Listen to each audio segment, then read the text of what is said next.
Hello and welcome to the Signpost Up Ahead, a Twilight Zone Recap Podcast. That's the 1960s Twilight Zone show, the classic one, the Rod Serling one. Anyway, I'm Matt Stokes. And I'm Patrick Perot. This is our Twilight Zone Recap show where we're going through the Twilight Zone series, diving deep into the episodes, giving our analysis and our theories, and trying to put it in some historical context. I want to caution everybody. I think we did this on the first episode. We're fans. We're enthusiasts. We're not experts. It's not like we know everything about the production of this show and the people who made it. We're fans. We're excited to talk about it and share our enthusiasm for the show. But I definitely learned something about, behind the scenes things or whatnot each episode and become closer to being an expert. Yeah, I know that there's people out there who are like, who are these people? They don't even know. They don't know from Rod Serling. And I acknowledge that. I acknowledge that up front. Okay, just back off, man. But this is the second episode of the show. Only one for the angels. From originally aired October 9th, 1959. Directed by Robert Parrish, written by Rod Serling, starring Ed Wynn and Murray Hamilton. I don't think I had ever actually seen this episode, crazy enough. You have, though, right?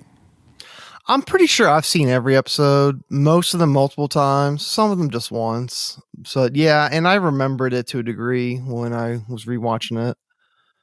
But you love the sci-fi twists, you love the trippy twists, and I think the more genre stuff. And this one is a little bit more just two people in a room talking. But I realized, and I really liked this episode. I think I realized one thing I love about this show is that each episode's kind of a short film that is made with, the top-notch craft at the time. And you get to see these character actors like Ed Wynn and Murray Hamilton, playing these like meatier roles than they would get to play in movies where they're usually supporting actors, they're character actors. And it really is just such a pleasure just to see them just in this room for 20 minutes talking, having these weird conversations. I really enjoyed it. Two things to speak on about that. One, I feel like this is not what you think of when you think of the Twilight Zone necessarily. It's more grounded in reality, similar to the first one, honestly. I mean, the first one was just somebody having a hallucination while getting ready for a space trip. Yeah. Nothing too fifth dimension-y about that. And this one, yeah, okay, it's got death, but it's still pretty grounded. I mean, I think we believe in death itself, maybe not the person death, to come claim our souls or take us to heaven or hell or whatnot afterwards. But it's still something that, is not too outlandish.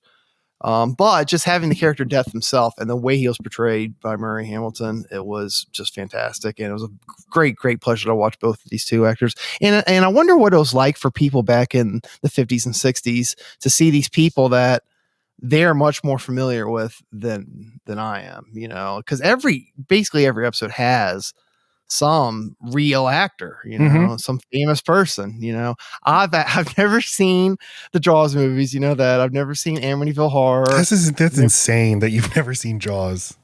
It's my favorite movie. And it's the best movie. But yeah, Murray Hamilton obviously is the mayor from Jaws, Mayor Larry Vaughn. And that's all I could see throughout this episode. I've seen him in lots of stuff, but he's Mayor Vaughn to me. And even Ed Wynn, I think it said he was in Babes in Toyland. I've never seen that. Some other movie from Disney, and then he played the Mad Hatter. So he is like one of these great classic Hollywood archetypes of like just general entertainer, because he started in vaudeville. He was on Broadway. He was on radio. He did a billion TV guest talk show appearances. He's in movies. He got an Oscar nomination for Best Supporting Actor for The Diary of Anne Frank. But he's just one of those guys where it's like you can't really pin him down as an actor. He's just like whatever I need to be doing to be in show business. And I feel like these types don't really exist anymore. But because he has such a distinctive look and voice, he's just one of the most easily identifiable people from that era, especially like probably right now, people best know him or know his voice because he was the Mad Hatter in Alice in Wonderland. But he was also in Mary Poppins. But because my kids have watched Alice in Wonderland so much, I've heard his voice so much. And I didn't immediately know it was him. But then once he started talking, I was like, wait a minute, is that Ed Wynn? It is Ed Wynn. Oh my God. So the people watching back then, were excited because, hey, I know these people, but it's still enjoyable for people today who have no idea who they are because, they're real accomplished actors, in some way or another. So it really elevates the script and the story just to have good actors. Back then you could have somebody who looked like him, who was, who was heavier, who had kind of a weird face and a weird voice and just a very weird energy, but you totally bought him as the lead of this story, which everybody in movies and TV today is just a gorgeous, like, supermodel. We got to go back. We got to go back. And then this was directed by Robert Parrish, who was not the Boston Celtic, not the Chief, but he was. Damn it, I was so impressed. I was like, wow, he must have been range. 3 years old when this came out. Yeah. So Robert Parrish, who was first an actor and then an apprentice of John Ford, the director. He worked as an editor and sound designer. He worked with John Ford on his World War II documentaries. They both served together overseas when all those actors and directors got sent overseas to serve in World War II, to serve, meaning make propaganda films. But he won an Oscar for Best Editing in 1947 for the movie Body and Soul.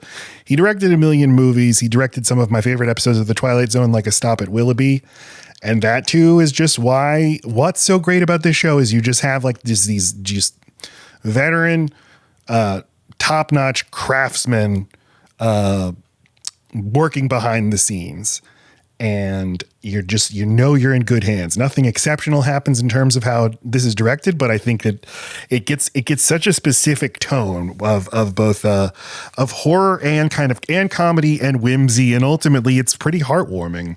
And that's a lot harder to pull off than you might think. Yeah, it's like I said, it doesn't seem like the typical Twilight Zone episode you think of, but it's still very enjoyable and satisfying for sure. They got these different directors, different actors every time. Some of the actors appear in multiple ones, most of them not. And I guess that's a testament to how great they are, but also how great Rod Serling is for bringing them together, because episodes they all seem about, I don't know how to say it, like the same, like they seem like they belong in the same series, Yeah. when it's totally different people doing them, they're of a piece. They're of a piece, but you got to figure the set designers, the musicians, all the craftspeople are the same. So you're swapping out directors, and sometimes you're swapping out writers, and you're swapping out actors. But you're right; it always like it's a Twilight Zone. Even if you don't hear the music, if you don't hear the narration, you could just feel it just by looking at it. This looks like a Twilight Zone episode. All right. Well, we open with Mr. Lew Bookman. This is Ed Wynn, and he's selling toys, ties, binoculars, calamine lotion, and Rod Serling introduces him as his occupation, pitchman. And this term pitchman, I mean, you can figure out what it is from context clues, but I guess this was just a word that they said back then. But I was like, this is just somebody who just peddles just junk on the street, I guess. It is crap, and then it's all crap, and then Death buys into it all at the end. It's the best. Two interesting things about the introduction. I don't know if you were going to get to it. One, so there's the juxtaposition. I'm pretty sure it's intentional. It's not perfect, but Death is almost the only person wearing dark clothes. So he's doing his pitch, and Death is in the corner taking notes on him, and everybody's walking by, and there's a woman who has a dark dress on, but pretty much everyone is wearing light colored clothing. Okay. And Death is in his black suit, and it's kind of maybe a little foreboding, whatnot.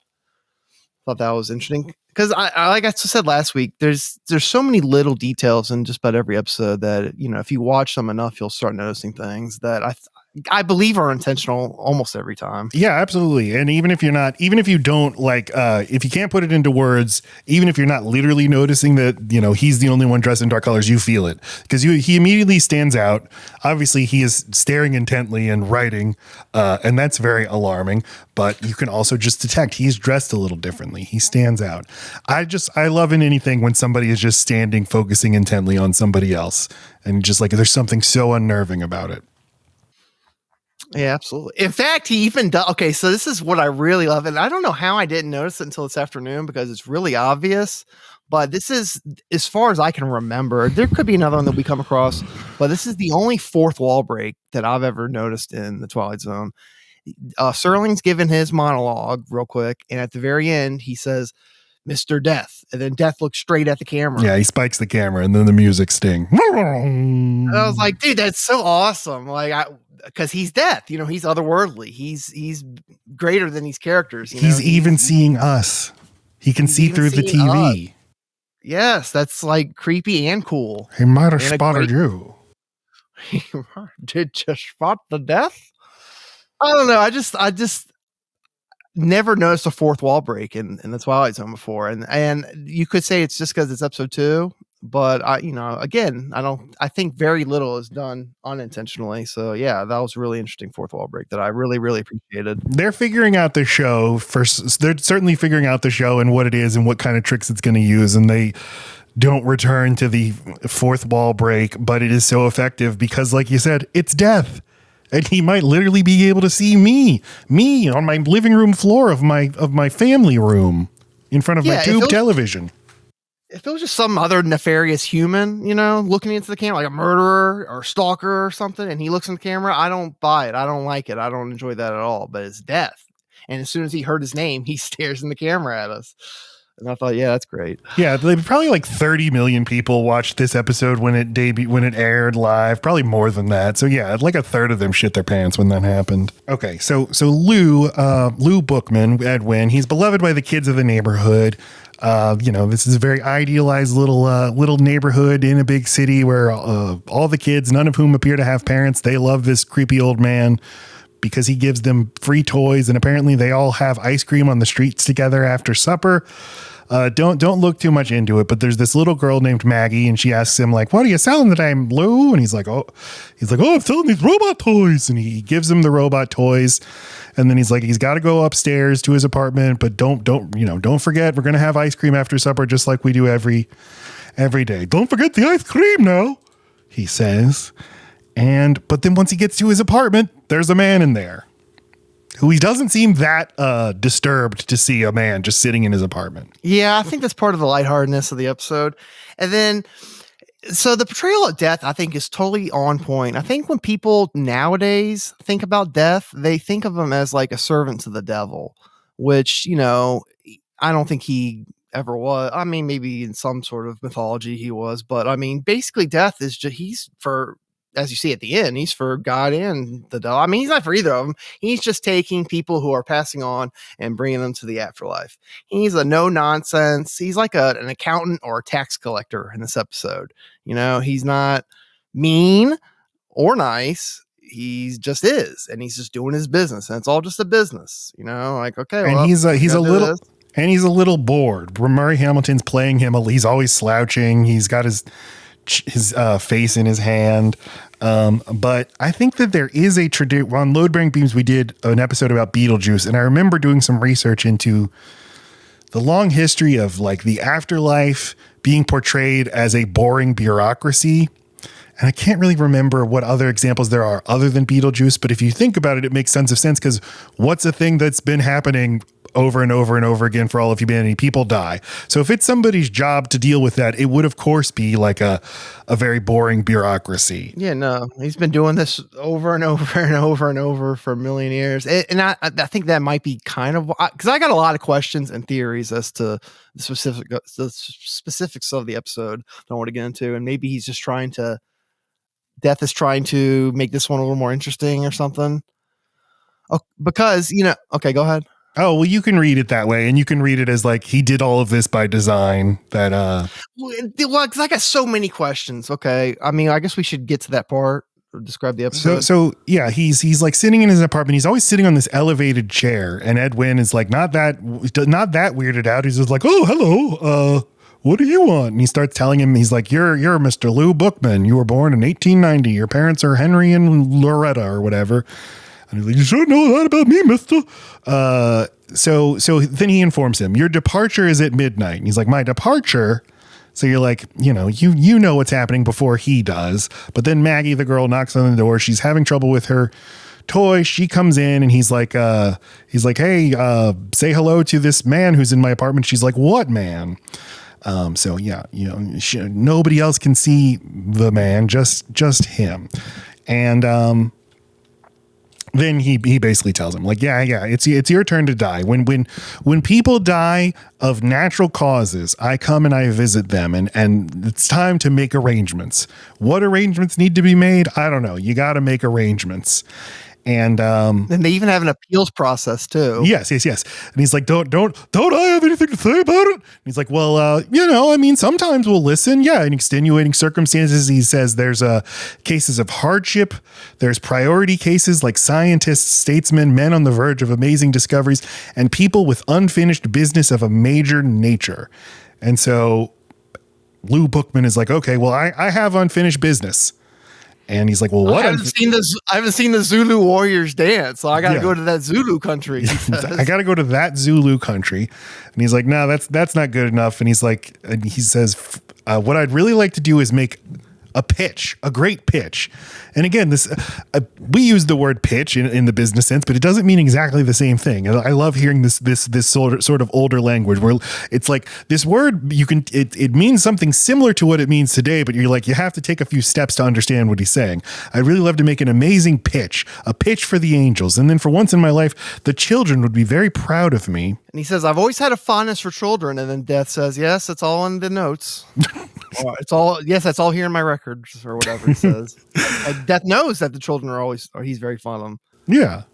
So yeah, and Death says like, no, sorry, that's not good enough. But then he feels bad for Bookman. He's like, okay, I can tell it would mean a great deal to you. And Mr. Bookman is like, okay, great. Yes. Hey, I don't know when I'm going to be able to make this pitch. It might take a year. It might take many, many years, but I'll get back to you. And then he slams the door on Death. And then he basically says like, I sure did con that Death fellow. But Death, he comes right back into the room. He's just always teleporting. And he's like, you can't listen, bud. You can't just do this. There will be consequences. We made a bargain and you have to stick to it. But since he's not cooperating, he's saying, since you won't come with me, I will be forced to select an alternative. And as soon as he says that, we hear a car peeling noise. And then we cut to outside on the street. And Maggie, the little girl who Edwin is so fond of, she is prone on the ground, been hit by a car. So the question for the writers, which we all know that they don't have a problem with morbid child death things. Like there's an episode where I asked Matt to watch, this is to the audience, because I thought it was, and I remember putting it as the most fucked up morbid episode I've ever seen. Long distance call. It's about a grandmother who's dying, and she gets her grandson a toy telephone for his birthday. And then she passes on, and she can communicate with him through the toy phone after her death. And she tries to convince him to kill himself so that they can spend the afterlife together, so they can be reunited in the afterlife. And the kid fucking tries. He tries to drown himself. He tries to throw himself in front of a car. It's just, he's not exaggerating. This actually happens in a network television show from the 1960s. You can go watch it. That's why I talk to a lot of movie people who love movies, and I'm like, there are people who are like, I don't want to go watch anything in black and white or anything old. And it's like, you got to understand all the shit that's in movies today. It's always been in movies. It's always been in TV. They just maybe had different words for it, or they implied stuff. But you could go watch an episode of The Twilight Zone where a dead grandmother is trying to get her grandson to drown himself, to kill himself. It's so fucked up. It's amazing. Fucked up. So I said to myself, okay, well, writers, why couldn't have Bookman had like an adult daughter that he took instead, that Death took instead? So, I mean, because he's given him, there's so many questions. Does he really need to take a different person, or does he know, or is he trying to convince Bookman to give himself up, to take back, or to not renege on the deal, or to follow through and take Bookman? Is he dead set on taking Bookman? So he does the kid. Like, why not have an adult daughter that he, is like, oh, I need to save her. I'll do what I have to do it. Why an 8-year-old girl, Well, he's like, so Death says to him like, well, are you an important person? He's like, no. Well, do you have like family? No. So it's like he's kind of the perfect person to have to die, because he's not like, nobody actually depends on him. And it's very sad if you think about it in a way, but they're trying to say like, but he actually does mean something to people. He's intricately tied into this community. These kids love him. They love his toys. And if he had an impact on them, then, his life mattered. And that's ultimately what his sacrifice is about. Well, I would love to know how much Death knows. Like, does Death know that It's Lou's all in going to his trick notes. him? Like, well, does Death know that Lou's going to trick him? And that, like, how can he see into the future? Does he know that Lou's going to try to get out of it and he's not ready to go? He's not ready to accept his fate. So he lets this elaborate thing go on. So in the end, Lew does accept his fate and is willingly going with them. You know, does he ever intend on taking the little girl? Or does he know that Bookman will finally make good on their agreement by making the pitch of his lifetime in order to save the girl? I was expecting there to be a reveal that he was pulling the strings the whole time. I like it better that there's not. I mean, you can certainly read that as what's happening, but it makes it, I mean, what's nice about it, what's moving about it is that Bookman makes the choice. And when I read the episode description and it said like a man must decide whether he lives or, you know, an 8-year-old girl lives, I thought that the crux of the episode was going to be him having to decide whether he has to choose between himself and the girl. And it's like, well, I know what he's going to choose, but he instantly says, as soon as it's like, no, that girl's going to die. He's like, oh, no, take me. But Death is by the book. And he's like, we have an agreement. I was going to take you, but we made an agreement and we have to hold the agreement. You know, I would totally do it, but I can't. My hands are tied. So, but I find this a story of somebody outsmarting Death much more satisfying. Oh, absolutely. Outsmarting, but then not like, because like, I don't know, because Death didn't just pick anyone. Like, so Death said, well, fine, if you won't come, I need to take a body. I need to take somebody. Okay. And he picks the 8-year-old girl because Lew knows her and is fond of her. So like, he's definitely pulling some strings to some degree, because he could have just taken anybody. He could have taken some other old man, you know, but instead he's picked like probably the person closest to Lew in his life. You know, and I don't think it was spiteful, because Death isn't a spiteful person, especially in this portrayal. You know, I don't think he was pissed that Lew tricked him. So he's like, fine, I'll just take this little girl that you like so much. I think I don't know. After like really thinking about it and analyzing it, I think he knew what was going to happen. Like, I think maybe he wanted to help Lew accept that you're old and she's young. Combination of things. You're old, she's young. You know, it's your time, not hers. You know, you've had a life. You know, I think it's all about helping him accept what's going on and be willing to go with them. Helping him accept it and helping him do what he says he's always wanted to do, which is make the greatest pitch of all time. And he had to give him this push to do it. Otherwise, like he said earlier in the episode, I'm never going to make a pitch again. And this is your whole life has been leading up to this moment. There will never be anything like this. See, it's good. It works, and it's moving in multiple different directions. So do we think that Death never intended to take the girl? Like, did he know what was going to happen? Well, I mean, are you asking what do I think? Or I mean, there's no actual answer to it. Yeah, just what do you think? I think that based on how he acts when later in the episode, when Ed Wynn is giving him the big epic pitch, he seems like he's actually being won over by it. I know, and that's what I want to believe. Like, but then when I was thinking about the other stuff, like, you know, how much does he know? Can he see the future? Does he know he's going to make the pitch? Does he ever intend on taking the girl? You know, then it makes me think maybe he was just playing along, so Lew would feel like he made his big pitch. But I hope not, because that's my favorite part of the episode. It's also just dramatically less interesting. It is. It works better as a story if these people have actual agency. And it's less fulfilling because we want him to make his big pitch, like legitimately make his big pitch, not just like get tricked into feeling like he made his big pitch. So, I mean, we'll get to the end and we'll talk about that. So Maggie is on the ground, and basically there is a really great moment because earlier when she went into his apartment and he's like, do you see the strange man in my apartment? She's like, what man? But now that she's laying on the ground and she comes to and she's like, hi, Lew. And he's like, oh, hey, Maggie, are you okay? And she points at Death and she says, who is that? And he's like, you could see him. That's another thing I love whenever there's there's a person who has a figure that's stalking them that only they can see, and then another character can suddenly see them. It always works for me. So this was great. Well, being Twilight Zone and being great at the little details, there's shadow play whenever Death shows up or whenever people can start seeing Death. Like, it was light, and then a dark shadow gets cast upon the little girl in Bookman, and then she can see Death. I don't know if you noticed that. No, yeah. I didn't, but that's great. And just great great visual storytelling to let you know, like she's now been targeted. He's coming for her. And there's nothing you can do about it, Mr. Bookman. So the doctor then comes in and tells Mr. Bookman, hey, this is a very specific kind of medical issue wherein by midnight we will know whether she lives or dies. And, by midnight on the dot. And he's like, oh, okay. So we keep cutting to her sleeping with a ticking clock right next to her head, letting you know how close to death she maybe is or maybe isn't. But he's like, Mr. Bookman, he's determined he's going to sit on the stoop at the front of the building and just prevent death from coming in. But death comes and he sits down and he's like, oh, hey, here I am. Yeah, I've got to be in there at midnight. At exactly midnight, I have to be in there. But I guess I'm pretty early, so I'll just sit here and talk with you, which is nice. The way you just phrased that makes me think even more that he kind of is pulling strings, like,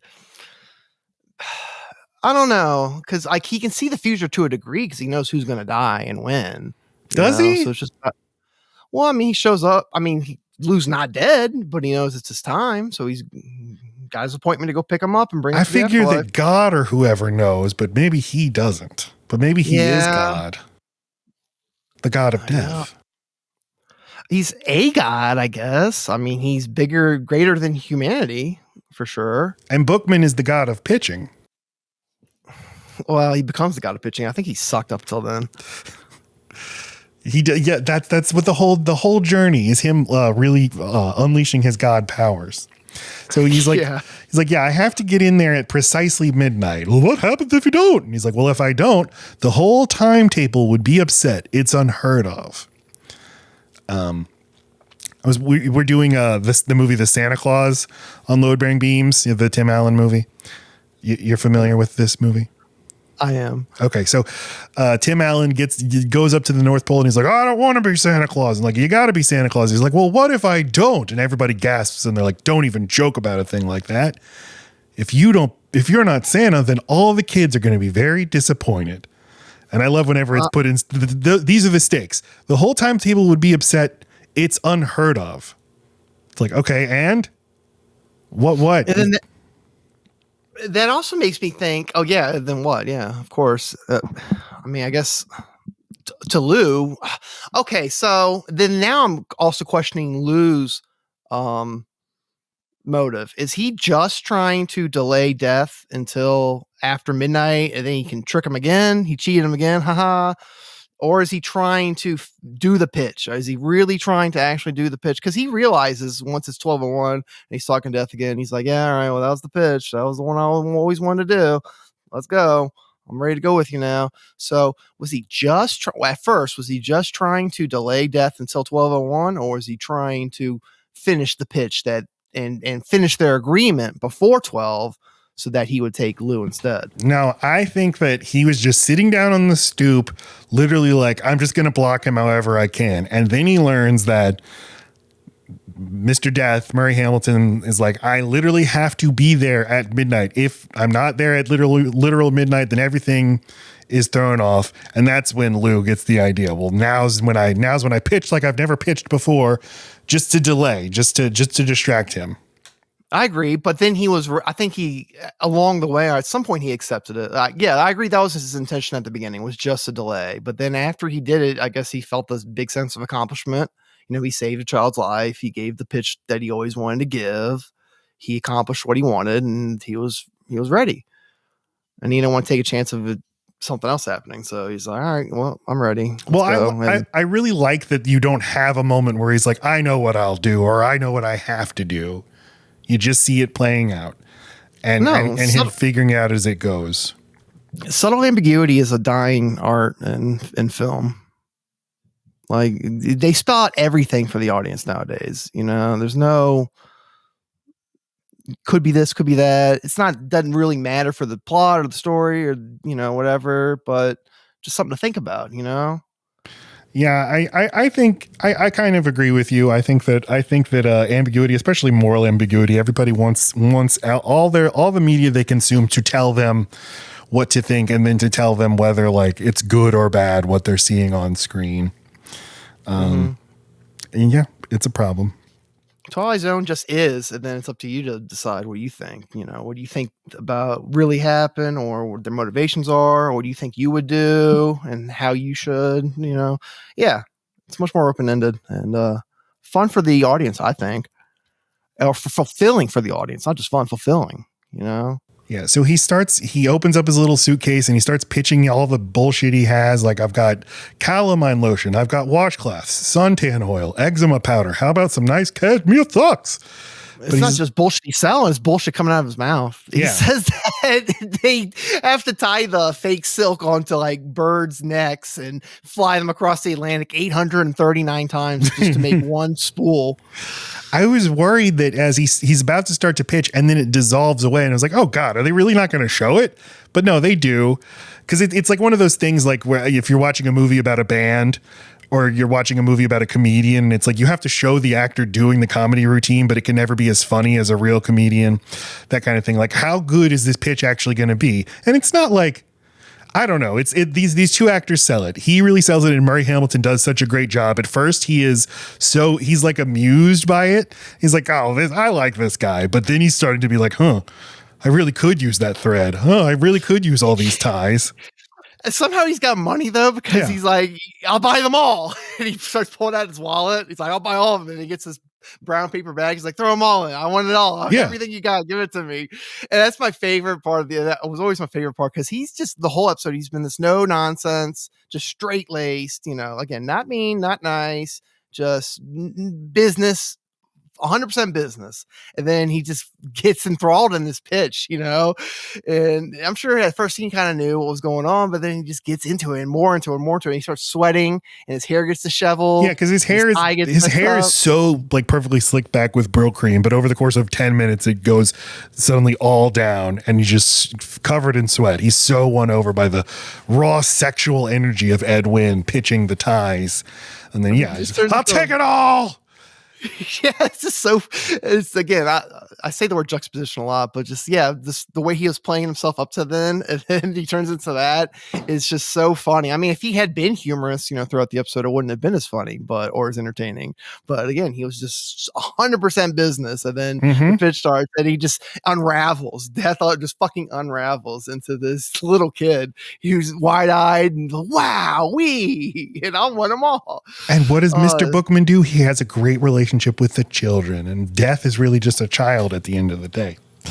And his final pitch is like, the final thing I have for sale is me, myself. I will be your assistant or whatever. Yeah. What's up with that? I didn't have much time to think about that. And what was the deal with that? Like, was he just trying to kill the last minute because he ran out of crap? He's building up to like, hey, remember this, all of this has actually been in service of me trying to get you to go back to the original thing we agreed upon, which is I will work for you. Or is it him saying, I'm not like the normal souls you come and collect. I want to actually go to work for you, Mr. Death. I want to go with you on all your missions because I can do stuff. I can help people like me earlier today when I said I didn't want to come with you. I can win people over. I can convince themselves like that grandma into dying. Maybe, and that's why, okay, so it's double, okay, so maybe that's why he accepts it so well at the end and so instantly is like he realizes, oh, I can have a purpose in the afterlife. And he even brings his crappy sales kit with him as they walk off. Yeah. It's sweet. It is sweet. And it's great that they tell us too that he's going to heaven, He says, hey, you never know what they're going to need up there. Up there. That's funny. That's funny. I was like, oh my God, are they going to tell him he's going to hell? No. And also this isn't an episode where a little innocent child dies. Not this one, but maybe in the future. So there'll be other opportunities. Yeah, it's been past midnight and Murray Hamilton really freaks out. He's like, no, this is the first job he's ever fucked up. He was supposed to be up there at midnight, but he's out here listening to Mr. Bookman's crap. So he's like, okay, fine. Come with me. That's the thing that throws me off is his reaction. Cause like I said, like I had kind of decided that, Death was pulling the strings or sort of knew what was going to happen the whole time, and was just kind of playing into it. He definitely got won over by the sales pitch. I don't think that was acting. I think he really did get won over by the amazing sales pitch. But when he does the reaction, like, oh shit, I fucked up. It's like, oh well, I thought this whole thing was to get Bookman to. I really did think the whole thing was to get Bookman to accept what's going on, to accept and to willingly go with death. To get him to finish the agreement, so they could have all the give her all the loose ends. Have all the things, whatever. But then when he acts like, oh, I fucked up, then I'm questioning, well, maybe not. Maybe this was all natural. And that's why I think it is. This was not his plan. He wasn't intending to do this the whole time. And well, then he's a little bit of a dick then. Why? If he was gonna take an 8-year-old girl instead, but it's his job. He's he could have taken anybody. He could have taken another old man. I mean, old man that was gonna die next week. That's a good point, but I mean, yeah, to be the god of death, you can't make these judgments. Although he does say we do take these considerations. Do you have people who depend on you? Are you an important scientist? Okay, yes, he is kind of a dick, but I don't believe in God, but I find it more persuasive that there is a God who's an asshole than a benevolent God. Oh, for sure.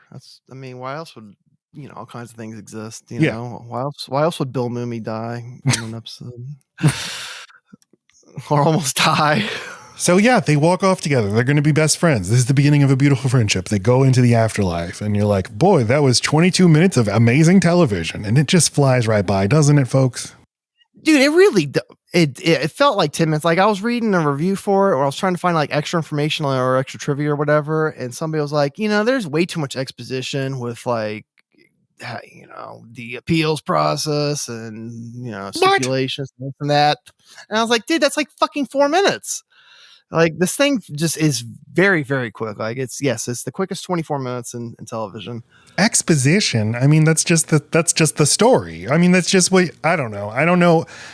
Other people know. That's why we have the podcast, to steer other people right. So yeah. Okay. I mean, why even watch anything? Why watch a movie? Why watch a TV show? Right? Why read a book? Why even be alive? Just go with death.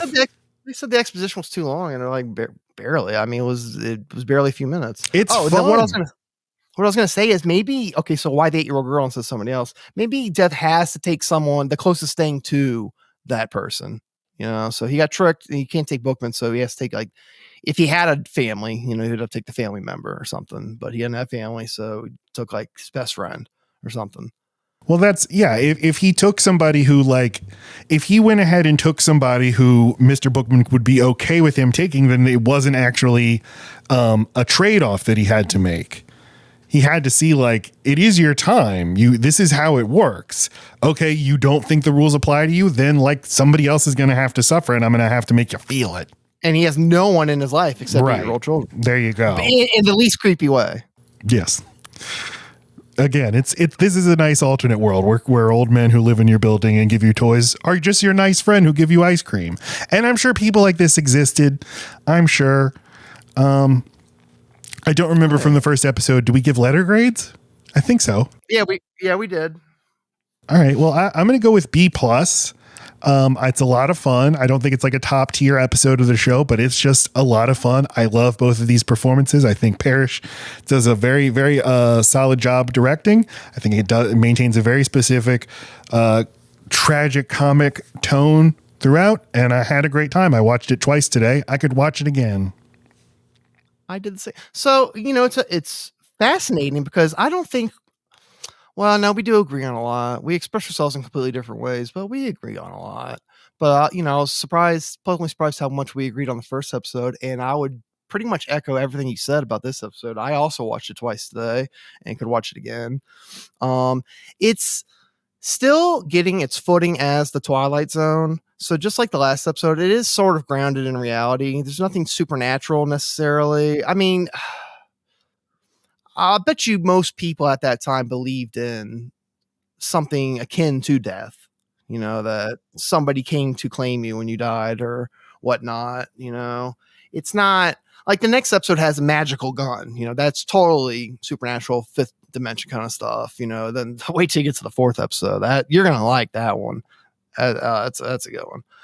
But so it's still finding its footing as a Twilight Zone, but yeah, it's still extremely enjoyable and Twilight Zone-y enough. You know, it's got death, you know, it has twists and turns, it has you know, a twist ending, whatnot, or takes you in all directions. Yeah, and it's creepy enough.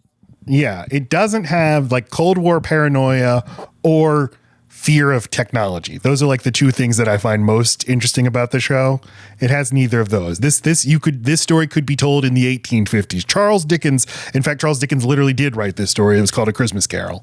But yeah, this is just like a classic timeless story, not necessarily tied to any specific time. So I would also give it a B+. It's very enjoyable. It's not top tier Twilight Zone. You know, it's not necessarily what you think of when you think of Twilight Zone, but it's still a very, very enjoyable episode with enough of the Twilight Zone-y kind of things in it to make it fit as a Twilight Zone episode.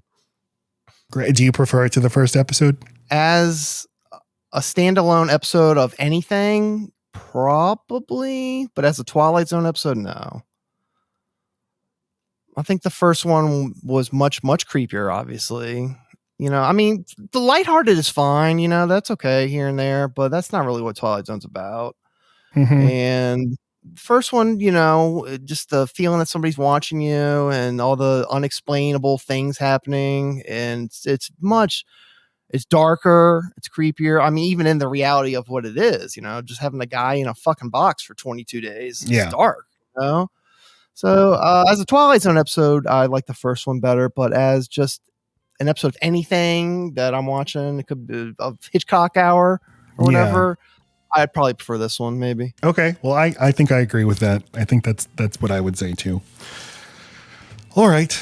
That's our show. That's the signpost up ahead. That's our podcast. Look in the description for links to our social media and stuff. And let me also add, Patrick and I are 2/3 of a band called Rural Route 9 who do the music for this podcast. And you can listen to our music on Spotify, Apple Music, or wherever you get your music. The Joy of Averages is the name of the album. And that's that. Are you frozen? Did it look like it? Oh my God, it did. You weren't? No. My God, you could be in the French Quarter, man. Yeah. Dude, there's so many people in the French Quarter who do like the lamest things to make money. I mean, some of them are really cool. Like, you know, they got really good bands or street band kind of things where they're playing, you know, trash cans and shit. You know, then I remember a guy who would just hide behind a trash can and jump out and scare people and then ask for $1. That he rolls. I'd give him $1. I would too. Yeah. I would rather give him $1 than somebody who's just sitting there ask for $1. I mean, at least he's doing something, and that's just so it's unique. You know, I'll give him that. All right. Goodbye, everybody.